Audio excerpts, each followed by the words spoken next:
Hello and welcome back to our channel guys, and today we are going to do the match review of Celtic vs Bayern Munich.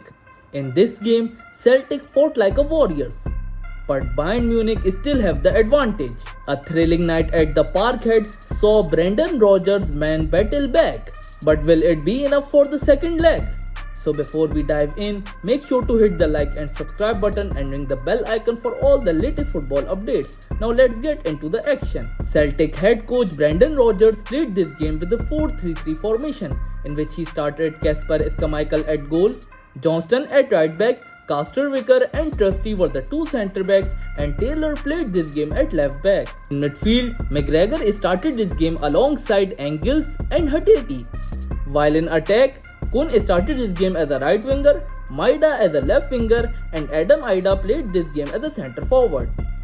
While Bayern Munich head coach Vincent Kompany played this game with a 4-2-3-1 formation, in which he started Manuel Neuer at goal, Laimer at right back, Upamecano and Eric Dyer were the two centre backs, and Guerrero played this game at left back.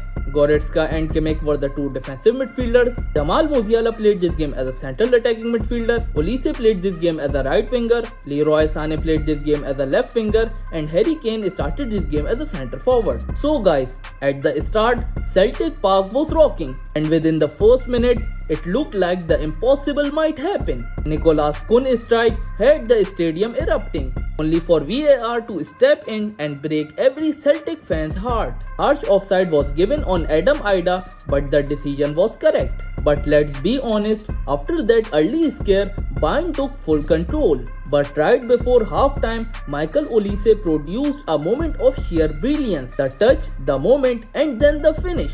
Unstoppable. Kasper Schmeichel had no chance. Now credit to Olise, but what was Celtic's defense doing? Too much space, no pressure, and it was a gift. Then just after the break, who else but Harry Kane completely unmarked from a corner?